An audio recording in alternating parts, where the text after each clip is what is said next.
यह कहानी उन चार दोस्तों की है जिसके साथ कुछ ऐसी घटना घटेगी जिससे उनका पूरा जीवन ही बदल गया। आइए जानते हैं कि ऐसा क्या हुआ था।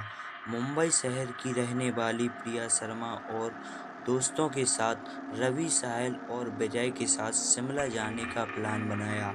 वो सब शिमला जाने के लिए बस में बैठ गए। कुछ ही देर में प्रिया सो गई। अचानक प्रिया की नींद खुल गई तो उसने देखा कि बस में कोई नहीं था। बस का ड्राइवर भी नहीं था। बस अपने आप ही चल रही थी।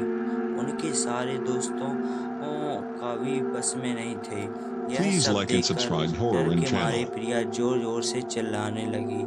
अचानक उसे लगा कि कोई उसके पीछे खड़ा है। जब उसने पीछे मुड़कर देखा तो वहां एक स्त्री बैठी हुई थी। उस स्त्री का चेहरा जला हुआ था। ऐसा लग रहा था कि किसी ने उसके चेहरे पर एसिड फेंका हो।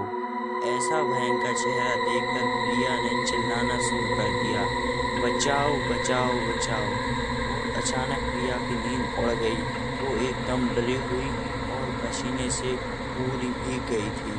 पास में बैठे हुए विजय ने पानी की बोतल दी और बोला, शायद तुम्हें कोई सपना देखा होगा। थोड़ी ही देर में जब शिमला पहुंचे तो एक होटल पर रात बिताने के लिए गए। दूसरे दिन वो सब साथ में मिलकर होटल के पास वाले पहाड़ पे घूमने जाने का नक्की किया। करीबन आधे घंटे में वो सब पहाड़ की सबसे ऊंची शिखर पर पहुंच गए। वहीं से नीचे देखने से लीलीछम पेड़ पौधे काफी सुंदर दिख रहे थे। अचानक साहिल चौंक गया और बोला, नीचे देखो कोई खड़ा है, लगता है कोई स्त्री है। विजय और रवि भी देखने लगे लेकिन उन्हें कोई दिख नहीं रहा था और बोले, तू पागल हो गया है क्या? इस घने जंगल में कोई स्त्री कैसे आ सकती है? तुम्हें शायद कोई भ्रम हुआ होगा। उसके बाद वह सब खुली जगह पर चले गए। रात होने वाली थी इसलिए वह सब ने पहाड़ पर ही रुकने का निर्णय किया। इसलिए उन सब ने वहां पर ही तंबू लगाया और खाने पीने के लिए सामान बाहर निकाला। प्रिया और बैग तंबू के बाहर थी इसलिए वह लेने के लिए बाहर गई तो वहां पर उसे किसी की आवाज सुनाई दी। प्रिया उस आवाज की अपनी नजर घुमाती तो उन्हें सामने से कोई तीन आदमी आते हुए दिख रहे थे। उनके हाथ में धारदार तलवार देखकर प्रिया डर जाती है और दौड़ के तंबू के अंदर आ जाती है। उसने अपने दोस्तों से भी यह बात की लेकिन कोई उसकी बातों पर विश्वास नहीं कर रहे थे। प्रिया चिल्लाकर बोली, आप सब पागल हो गए हो क्या? कोई भी मेरी बातों पर भरोसा नहीं कर रहा है। चलिए मेरे साथ बाहर, मैं आपको बताती हूँ। वो सब बाहर आपकी शिखर की चोट से नीचे देखने लगे। उतरने में ही उन सभी को लगता है कि कोई तीन लोग उनकी ओर बढ़ रहे हैं। यह सब देखकर वे सभी डर जाते हैं और तुरंत ही अपना सामान समेट लगते हैं और बड़े से पत्थर के पीछे जाके छुप जाते हैं।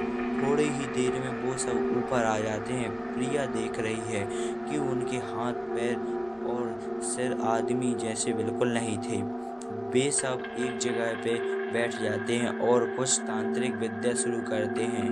उनमें से एक आदमी अपनी हाथों की उंगली को काट देता है लेकिन अंधेरे की वजह से उन्हें कुछ भी ठीक से दिखाई नहीं देता। अचानक उन चारों ने देखा कि एक औरत उन आदमियों के बीच में आके लेट जाती है। कोई नहीं जानता कि आखिर वो औरत वहां पे पहुंची कैसे। प्रिया ने कहा, मुझे कुछ समझ नहीं आ रहा है, आखिर यह सब क्यों हो रहा है? मुझे बहुत ही डर लग रहा है। एक के बाद एक वो तीनों उस औरतों को सूंघने लगे। वहीं पे अचानक उस औरत ने अपनी उंगली उठाई और हमारी तरफ इशारे करने लगी। हम सब डर गए। वो तीनों उस औरत को छोड़कर हमारी ओर बढ़ने लगे। हम सब पहाड़ी से नीचे होटल की ओर दौड़ने लगे। हमारी आवाज़ सुनकर वे तीनों हमारी ओर दौड़ने लगे। प्रिया और साहिल सबसे आगे थे और विजय और रवि उनके पीछे दौड़ रहे थे। प्रिया और साहिल होटल तक पहुंच गए, लेकिन रवि और विजय का कोई पता नहीं चल रहा था। हमने होटल वालों से उनके बारे में सभी बातें तो उन लोगों ने कहा कि उस पहाड़ पे कोई नहीं जानता है, वो पहाड़ स्थापित है, जो भी वहां जाता है वो कभी वापस नहीं आता है। आपकी किस्मत अच्छी थी कि आप अभी जिंदा हैं, लेकिन हमारे दोस्त रविवार और विजय अभी भी वापस लौट नहीं आए। हमने उन्हें ढूंढने की बहुत कोशिश की, पुलिस कंप्लेंट की, कार्रवाई भी की, लेकिन कोई फर्क नहीं पड़ा। दोस्तों, अगर आपको यह मेरी कहानी पसंद आई हो तो शेयर, लाइक और कमेंट जरूर करना।